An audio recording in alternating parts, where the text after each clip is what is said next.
अस्सलाम वालेकुम जी। Next lecture start कर रहे हैं हम।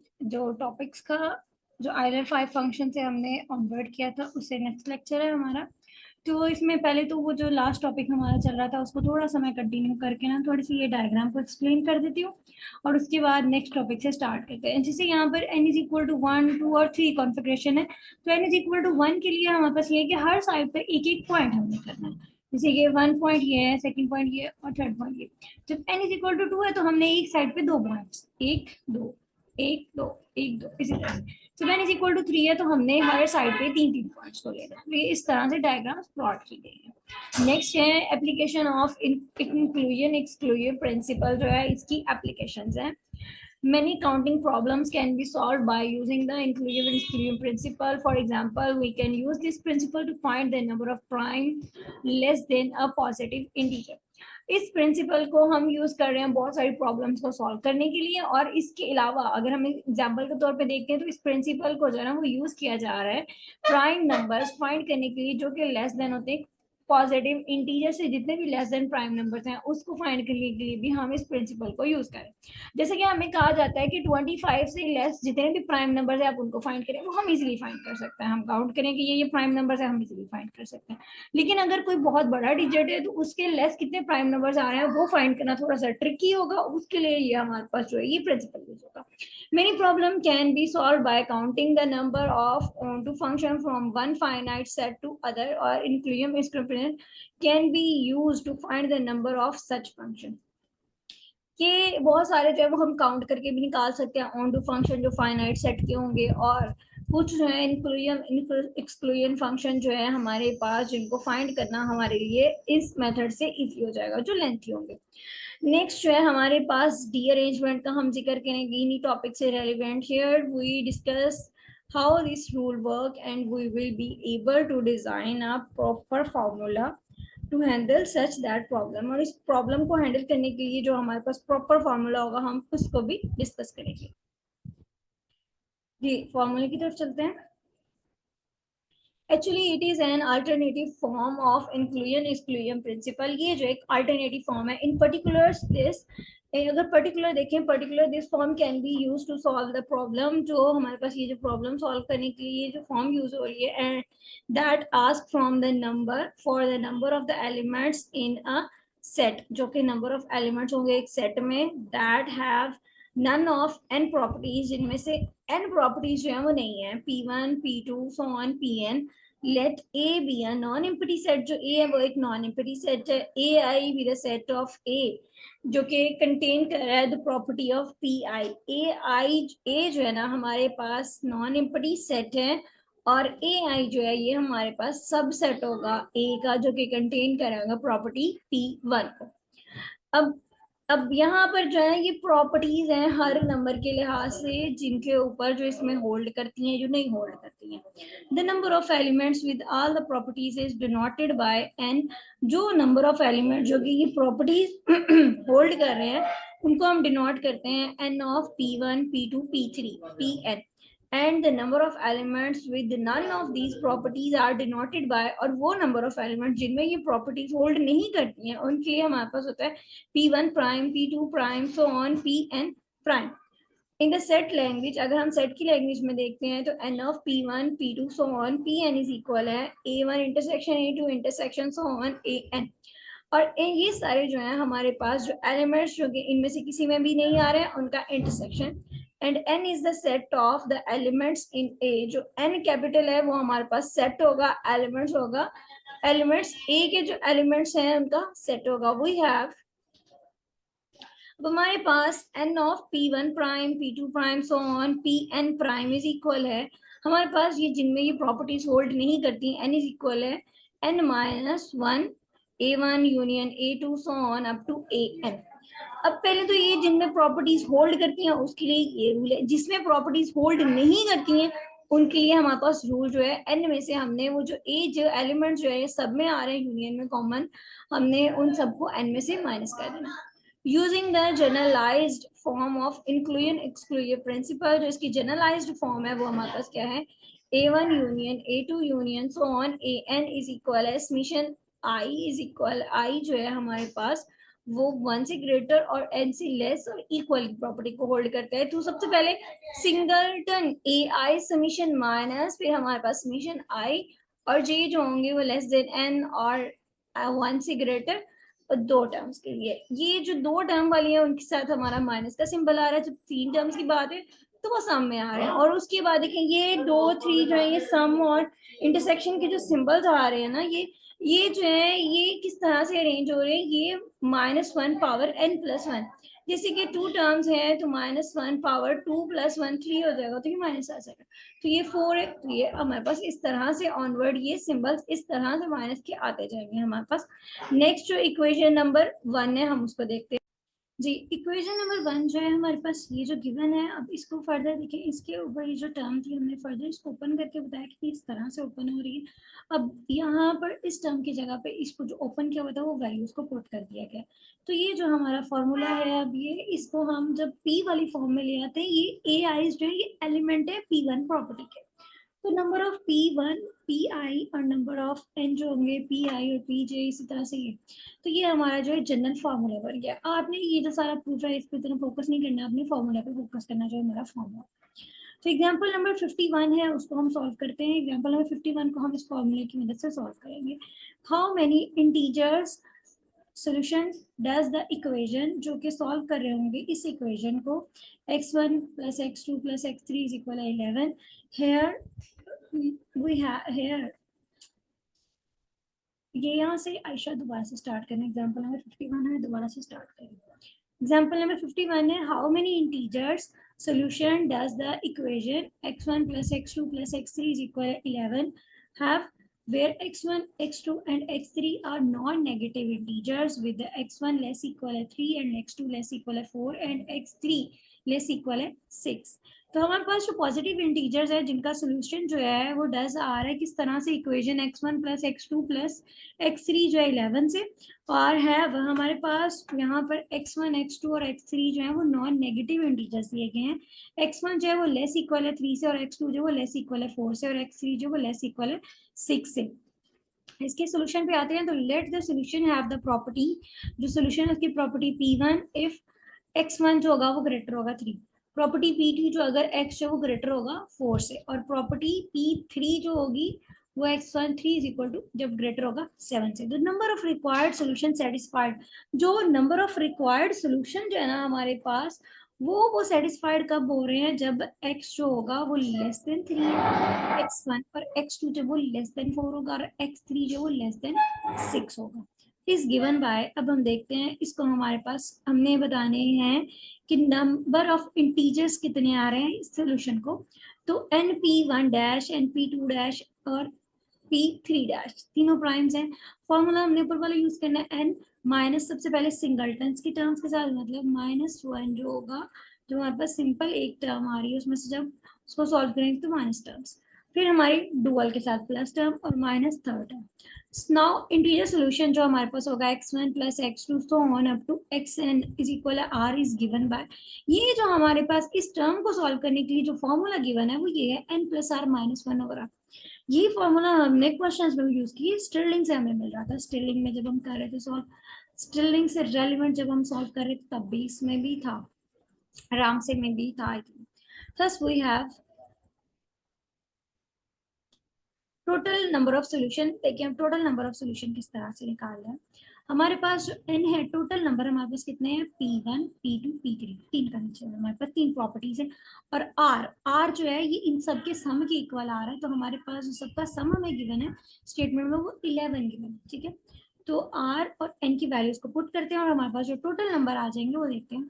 टोटल नंबर n जो आ रहे हैं, n स्मॉल n = 3 है प्लस r = 11, तो इनकी वैल्यूज को पुट करने से 78। नेक्स्ट है नंबर ऑफ सोल्यूशन जो हमारे पास आएंगे। अब हमने सभी की वैल्यूज फाइंड करनी है, np1 np2 np3 so on, हमने सभी की फाइंड करनी है। तो यहाँ से थोड़ी सी ट्रिक्स है और बाकी ये सारा ट्रिवियल है।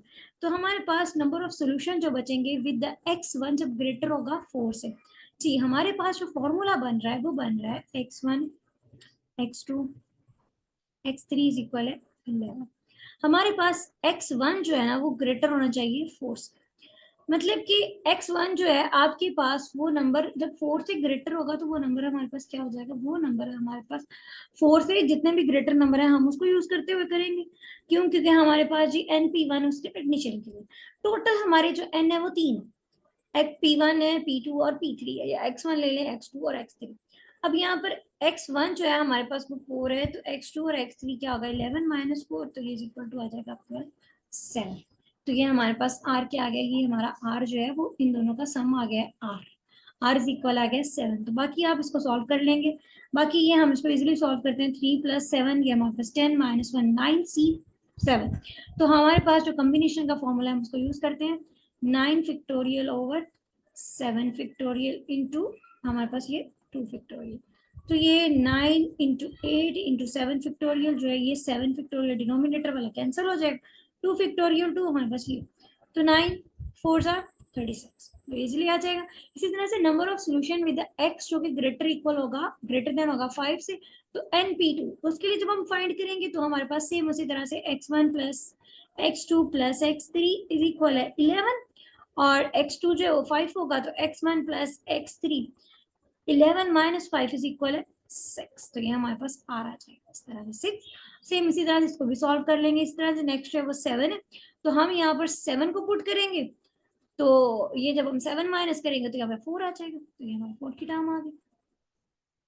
नेक्स्ट जो है number of solution with the x1 जो कि ग्रेटर देन है 4 और x2 ग्रेटर देन है 5, तो नंबर ऑफ P1 P2 जो है हमारे पास वो आपके पास क्या आ जाएगा, अब देखिए x1 और x2 दोनों की वैल्यूज गिवन है, तो x1 plus x2 plus x3 is equal है 11, तो x3 इज इक्वल है 11 माइनस 4 माइनस 5, जी ये हमारे पास क्या आ जाएगा जी 7 माइनस, तो यहाँ पे ये 2 आ जाएगा, 7 माइनस 5 2, तो ये हमारे पास r जो है इनपुट के, और ये सॉल्व करेगा। अब नेक्स्ट जो है 4 और 7, जब हम 4 और 7 दोनों माइनस कर देंगे तो हमारे पास पीछे क्या बचेगा, 11 में से 0, तो हमने 0 को पुट करके सॉल्व कर लिया। अब नेक्स्ट जो है 5 और 7 ये हमारे पास 12 टर्म बन जाएगी, तो हम 11 में से 12 नहीं माइनस कर सकते। अब क्यों? क्योंकि ये नंबर ऑफ सॉल्यूशंस है, नंबर ऑफ सॉल्यूशन होते हैं वो नेगेटिव में नहीं होते हैं, तो यहाँ पे 5 और 7 तो इज इक्वल टू 0, मतलब 12 नॉट पॉसिबल। इसी तरह से जब 16 आएगा तो वो भी नॉट पॉसिबल।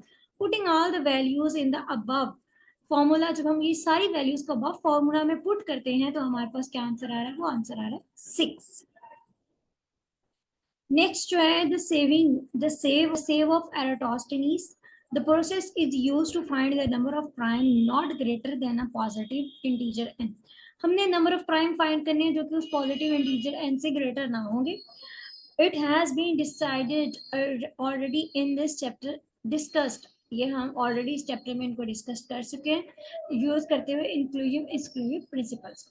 एग्जांपल नंबर 52 है, find the number of prime not exceed 100 by using the inclusive exclusive principle। हमने इस प्रिंसिपल को यूज करते हुए बताया है कि वो कितने नंबर ऑफ प्राइम्स है जो कि एक्सीड नहीं करेंगे 100 से।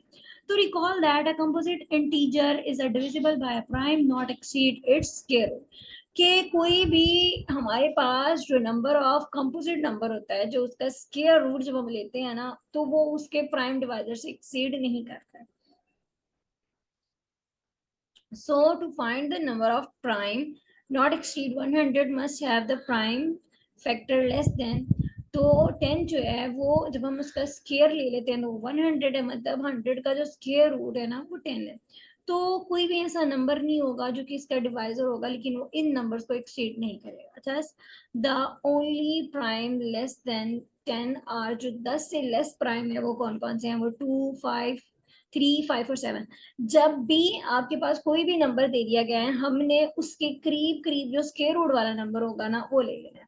जैसे कि अगर हमें 100 दे दिया गया है, 101 दे दिया गया है, तो जो 10 है ना वो हमारे पास इसका क्लोजेस्ट नंबर है, ठीक है, जिसके हमारे पास जो है वो आगे प्राइम डिवाइसेस हमें मिल जाएंगे। टू अप्लाई द प्रिंसिपल, अब प्रिंसिपल को अप्लाई करने के लिए हमारे पास जो प्रोसेस होगा हमें यहाँ पे प्रॉपर्टीज बनानी पड़ेंगी। Let the P1 be the property of the integer is divisible by 2।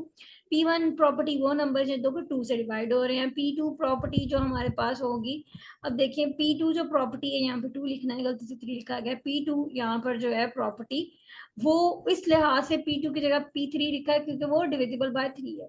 इसी तरह से P5 जो होगी वो डिविजिबल बाय 5 होगी, और P7 जो होगी प्रॉपर्टी वो डिविजिबल बाय 7 होगी। तो number of integer divisible by all of 2, 3, 5 and 7 are denoted by n, p2 और p3, p5 और p7।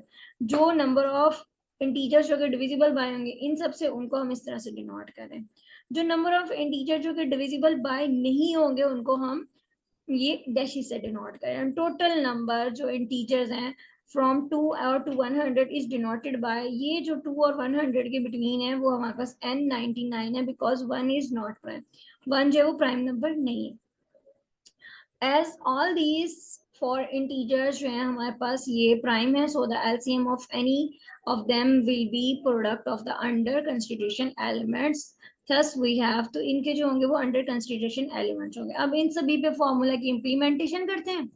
तो np2 जो पॉजिटिव डिवाइजर्स होंगे जो 2 से डिवाइड हो रहे हैं वो 50 है, जो 3 से डिवाइड हो रहे हैं वो 33 है, जो 5 से डिवाइड हो रहे हैं वो 20 है, इसी तरह 7 से डिवाइड हो रहे हैं वो 14 है। इसी तरह से जो दोनों से डिवाइड होंगे 2, 3 वो 16 है। अब 2, 5 से ये आपने सिंपली सॉल्व कर देना है। अब ये सारे रिजल्ट्स लेने के बाद हमारे पास फॉर्मूला मौजूद है कि कितने जो होंगे वो इन प्राइम फैक्टर से डिवाइड नहीं हो रहे, तो वो हमने निकाले वो 21 इंटीजर्स हैं जो कि हमारे जो है डिवाइड नहीं कर रहे हैं। ठीक है, this shows that there are 21 prime integer not exceeding 100 which are dividing by none of 2, 3, 5 और 7। ये वो 21 है जो कि 2, 3, 5 और 7 से डिवाइड नहीं हो रहे, बाकी है। ठीक है, क्योंकि यहाँ पे हमने कंपोजिट वाली टर्म यूज की गई है। अब नेक्स्ट जो है ये देखिए, ये जो फॉर्मूला है ये सिंपली वही फॉर्मूला है जो हमने ऊपर जिक्र किया है। n माइनस पहले सिंगलटन टर्म्स, माइनस के साथ फिर प्लस टर्म के साथ जो डबल पेयरिंग वाली वो टर्म्स आएंगी, फिर माइनस के साथ ट्रिपल टर्म्स, प्लस के साथ जो 4 टर्म्स। ठीक है, अगर इसमें कोई प्रॉब्लम हो तो आप ये पूछ सकते हैं। होपफुली मुझे लगता है इसमें कोई प्रॉब्लम नहीं होगी क्योंकि ये ट्रिवियल चीजें हैं, ये इजीली हो रही है।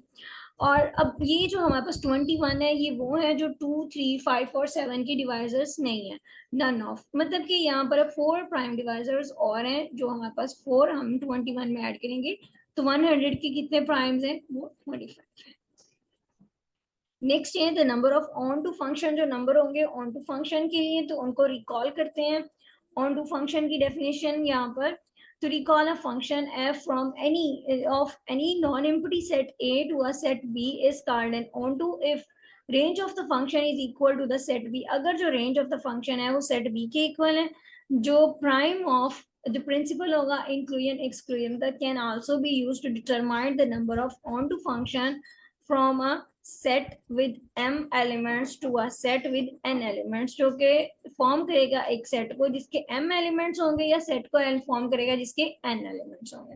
एग्जांपल नंबर 53 है कि how many onto function are there form a set with the 6 element to be the set with the 3 element, के ऑन टू कितने फंक्शन जो होंगे वो फॉर्म होंगे 6 एलिमेंट वाले सेट से 3 एलिमेंट वाले सेट। यहाँ पे सिंपली क्या है, ये हमारे पास जी 2 सेट पड़े हुए हैं, एक के अंदर 6 एलिमेंट है, दूसरे में जो है वो 3 एलिमेंट्स हैं ए बी सी। इन दोनों के दरमियान में ऑन टू फंक्शन कितने बनेंगे, जैसे यहाँ पे ये हमें करना है, लेकिन ये करना इस तरह से इंक्लूजन एक्सक्लूजन प्रिंसिपल से करना है, ये सिंपली नहीं करना है। Suppose that element of the codomain be, जो कोडोमेन है हमारी, कोडोमेन क्या होती है, ये हमारी ये हमारी जो होती है डोमेन होती है, ये जो हमारी रेंज जिसको आप बोलते हैं ना, रेंज और कोडोमेन दोनों डिफरेंट चीजें हैं क्लास स्टूडेंट्स। अब डोमेन, कोडोमेन और रेंज क्या होती है, रेंज वो होती है जो हमारी रिजल्ट में आ रही होती है, जब हम मैपिंग कर लेते हैं, मैपिंग करने के बाद जो हमारे पास ऑर्डर्ड पेयर का सेकंड एलिमेंट होता है ना, देखें जब हमने मैपिंग कर ली ना, जैसे ये मैपिंग के बाद हमारा आ रहा है तो ये जो है ना ये रेंज है, लेकिन जब ये यहाँ पर पड़ा हुआ है ना इस सेट के अंदर तो ये कोडोमेन है, ये जो पूरा सेट है ये हमारा कोडोमेन है, और जो जब मैपिंग के बाद जो एलिमेंट होते हैं वो रेंज होते हैं। पहले ये टर्म जो ये हमारी जो है ए सेट ये डोमेन, और ये हमारे पास जो है ये को डोमेन, और जब ये को डोमेन जो है जब इसकी मैपिंग के बाद इसको देखा जाता है तो ये हमारी रेंज बन जाती है। लेट P1 जो है हमारे पास जो प्रॉपर्टी है जिसमें B is not the range set of the function, B1 जो है वो रेंज सेट नहीं है, P2 जो प्रॉपर्टी जिसमें B2 रेंज में नहीं है, इसी तरह से P3 वो प्रॉपर्टी है जिसमें B3 जो है वो रेंज में नहीं है, मतलब हमें इनके ऑपोजिट चाहिए। Now the function f will be on to if if f has a sum of none of these properties, अगर f के ऊपर ये none of these properties लगे p1 p2 and p3, so we have to find n p1 dash p2 dash and p3 dash. तो number of all functions set from a set जो के set से आ रहे हैं with the 6 element to set with the 3 element, तो 6 से 3 पे जो मैपिंग हो रही है नंबर टोटल जो होंगे 3 पावर 6, तो n p1 हमारे पास जो आ रहा है देखते हैं, तो number of range that do not have b1 in the range, वो नंबर्स जो इनकी रेंज में b1 नहीं है, तो वो कितने नंबर है, पीछे 2 नंबर्स है। b1 रेंज से निकल गया तो वो 2 नंबर्स बचे 2 power 6, because the range set consist only through 2 elements b2 and b3 only in the case. Similarly जब हमारी p2 की बात होगी तब जो हमारा b2 होगा वो रेंज से निकल जाएगा, इसी तरह से p3 की बात होगी तब b3 निकल जाएगा। आल्सो जब हम कंबाइन करते हैं तो दोनों में से एक एक रेंज दोनों में से निकल जाएंगे, देखिए p1 भी निकल गया p2 भी निकल गया, p1 और p2 के लिहाज से b1 और b2 जो है वो रेंज से निकल जाएंगे, तो जो रेंज होगी वो जस्ट एक एलिमेंट पे कंसिस्ट करेगी। इसी तरह से सिमिलरली जब हमारे दोनों आ जाएंगे सेम, इसी तरह से हमने नेक्स्ट जो है again n p1 p2 p3 show the number of function do not have, जो के नंबर नहीं होंगे b1 b2 और b3 तीनों की रेंज में नहीं होंगे, तो वो तो डेफिनेटली जीरो है।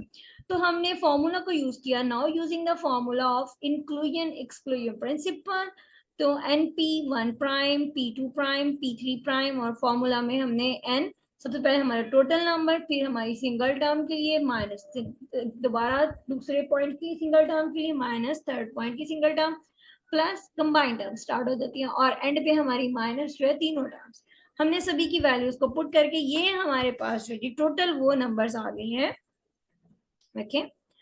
टोटल हमारे पास ही वो ऑन टू मैपिंग आ गई है जो सेट से हो सकती हैं, जब फर्स्ट सेट में 6 होंगे और सेकंड सेट में 3 एलिमेंट्स होंगे, इतनी मैपिंग्स हो सकती हैं जो ऑन टू मैपिंग हो, ऑन टू फंक्शंस बना रही हैं जी। नेक्स्ट जो है हमारे पास, नेक्स्ट हमें थ्योरम दे दिया गया है, इसी को सॉल्व करने के लिए इसी से रेलेवेंट आगे जी उस थ्योरम को देखते हैं।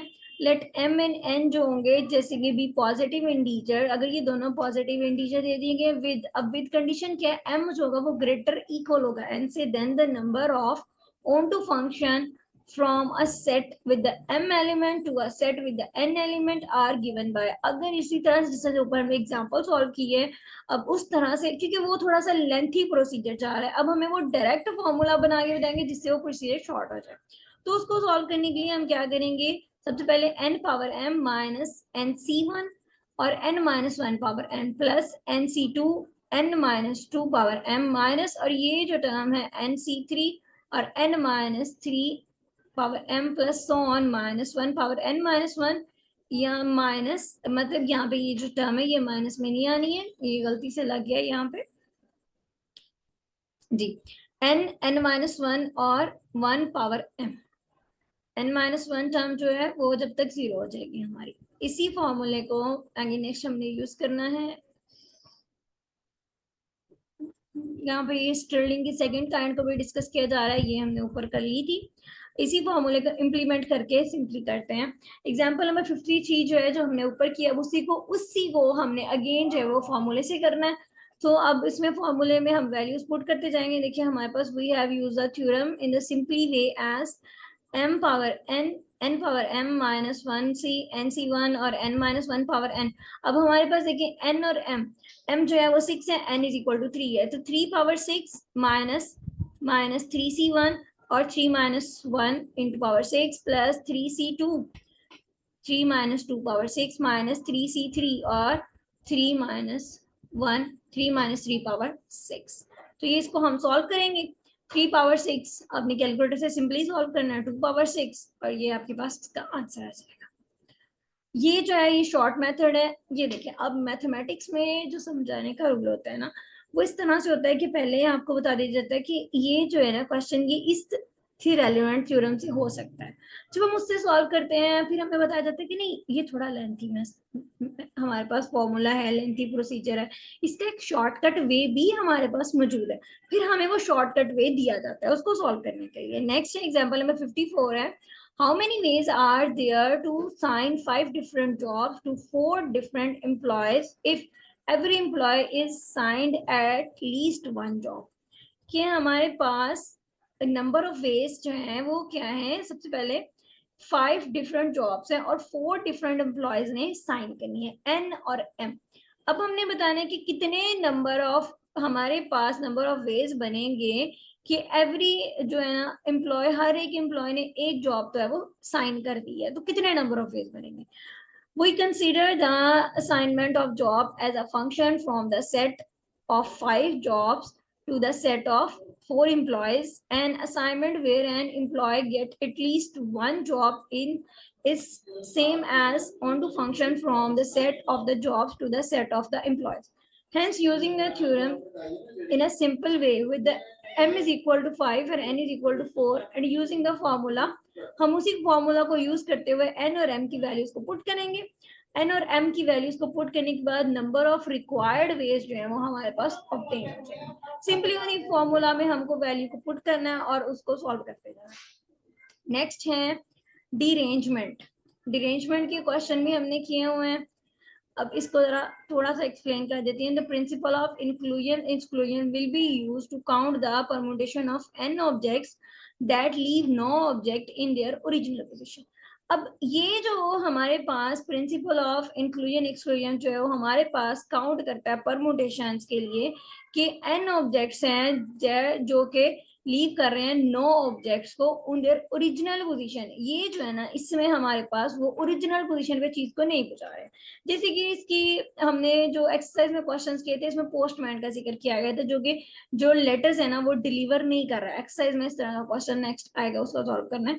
The formula which will be use to find the number of derangement of a set with the n elements is given by, ये जो सेट होगा गिवन बाय हमारे पास क्या है, इसका फॉर्मूला dn इज इक्वल है n factorial into 1 minus 1 over 1 factorial plus 1 over 2 factorial minus 1 over 3 factorial up to so on 1 over n factorial और ये माइनस 1 पावर n।